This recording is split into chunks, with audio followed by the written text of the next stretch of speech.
Do you know there's all kinds of microscopic bugs living in your body? And they're on your team or against your team. And we're going to talk about a little more on how to make those that are for you work better today. Hello, everyone. I'm Elizabeth Dyer, your host of the Supplementarian, and I have with me my friend and co-worker, Jayne Rizner. Jayne is going to help us unpack all things probiotic today. Jayne, welcome to the show. Nice to be here. So when we talk about probiotics, Jayne, tell them what all they need to be thinking about when they think in terms of what these things are doing in their body. Well, probiotics are bacteria that line your entire digestive tract and all open tubes in your body. So your urinary tract, your digestive tract. And they're necessary. You have a healthy, and you have a biome on the outside of your body too. Bacteria are what maintain the function of the absorption in your body. And so in order for you to absorb nutrition, your probiotics act sort of like a gatekeeper to let out what needs to be out and keep in what needs to be kept in. And so they help with digestion, they help with your immune system, they assist in weight loss because you need to properly digest and manage the food that you eat, or weight, it can trigger, your body will trigger yourself to hold on to your fat and your weight.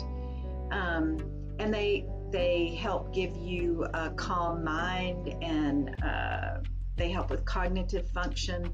I think I could probably spend the entire podcast answering that question. But so many important functions of your body are dependent on a healthy microbiome in your gut.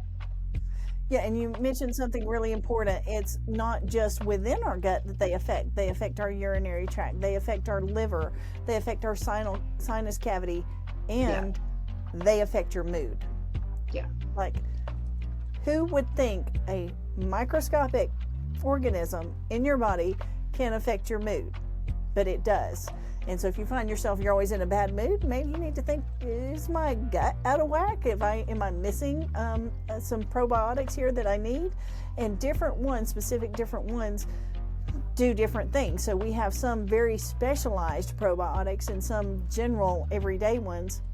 But those specialty ones can help, like if you're having chronic UTI, you definitely need those particular probiotics because those are the ones that are going to live in the urinary tract and kill the bad bacteria that's causing the urinary tract infection while protecting it from future infections. So those things are really important to keep in mind. If you have issues with your liver may be lacking the probiotics that benefit the liver function, and therefore you need to add that particular probiotic to your diet.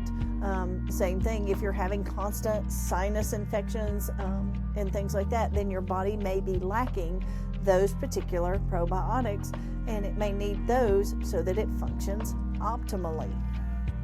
Now, Jayne, I know we recommend people change which probiotic they're taking all the time. Let's talk a little bit about why we recommend that and how we help people to know that they're getting the variety they need without overpopulating any particular one. Well, I'm glad you asked that because so frequently people come in and say, I want a good probiotic that I can just stay on, that I can just take all the time and, feel good about it. But that's not possible because what you need is a variety of probiotics. You need 50,000 strains, I think they're saying now, or is it? It's 50 strains all in a healthy population. 50 strains, so yeah. You're going to have thousands to billions of those particular strains, but you need 50 different strains. So it's like 50 different families in your body working. Yeah, and so because you need such a broad spectrum, you have to take, what we just recommend is to just go down our aisle of probiotics.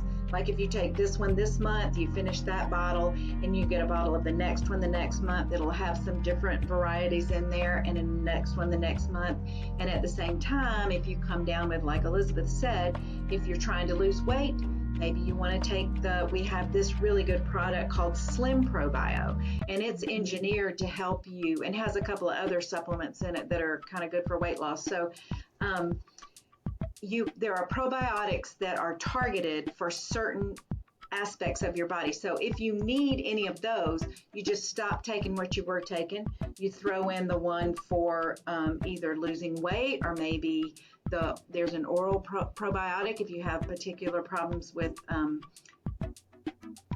dental issues, canker sores and things like that. You take that one for the month, then you just go right back on down the row of taking all the normal ones.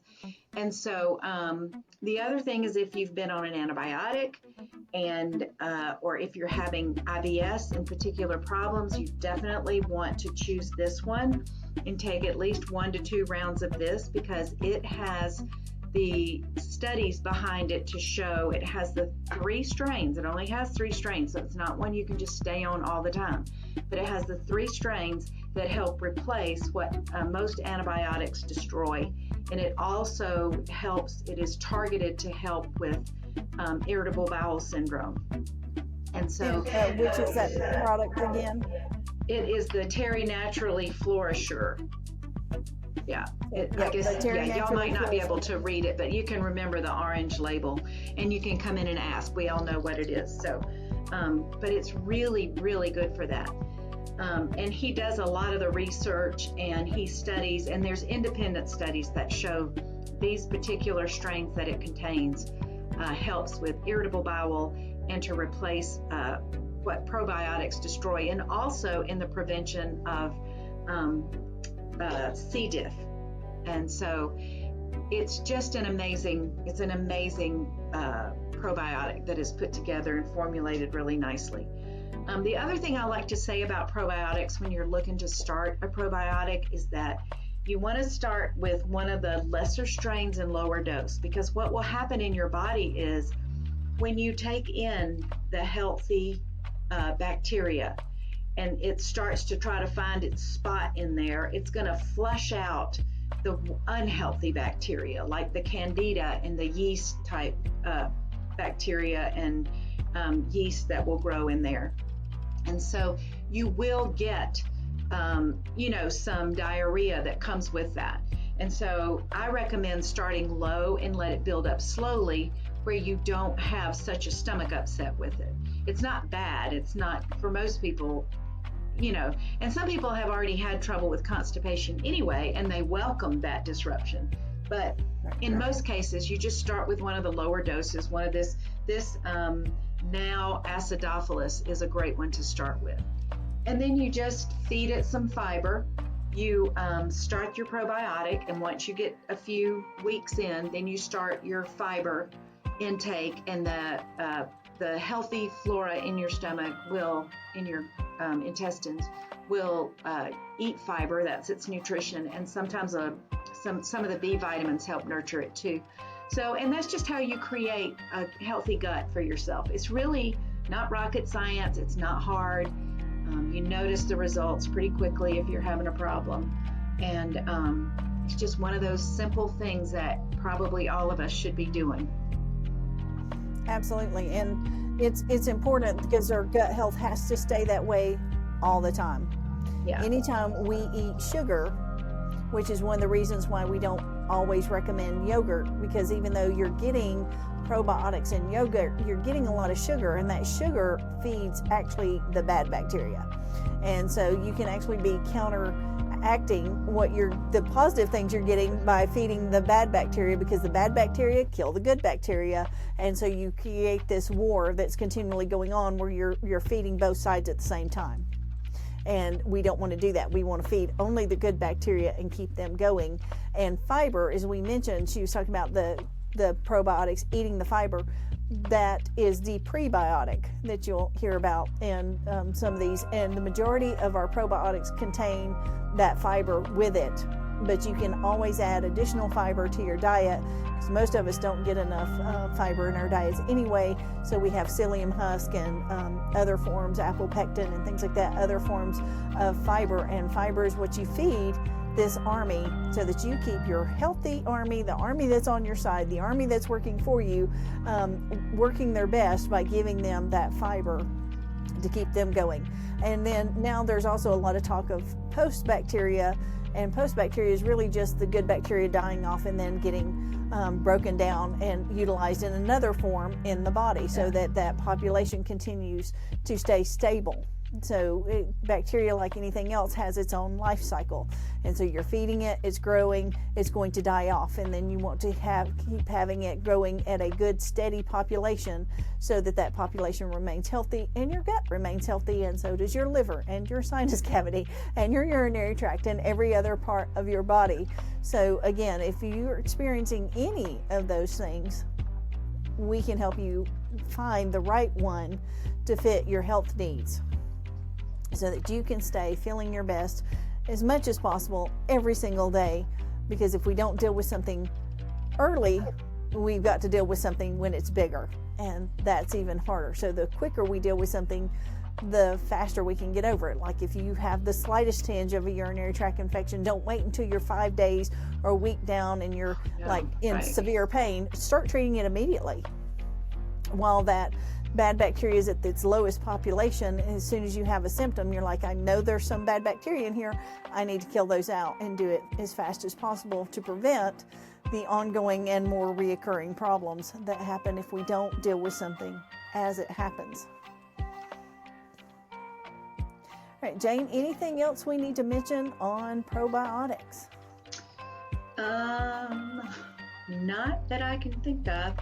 Just remember, they're targeted for all different types of issues that you might have, and that if you've never had any, you probably do need to start that.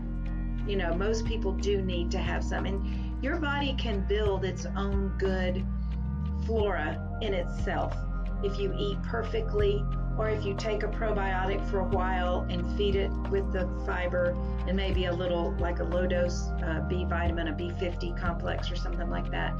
You can probably do that. And if you maintain a really healthy diet, you probably don't have to take probiotics forever.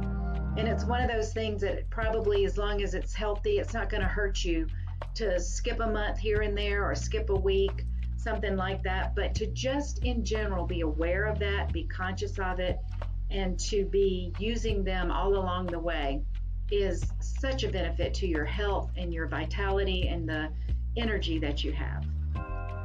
Yes, absolutely. So just make sure you keep those populations at a healthy level, so your army is working for you and fighting everything negative coming your way from this world. So thank you all for joining us for this episode of the Supplementarian. If you have any specific questions, please come see us at S&S Smoothies and Supplements on Merchants Walk, and we'll be happy to help you find the supplement that will suit you and help you live your best life. Thank you for joining us, and we'll see you again next week as we delve into enzymes.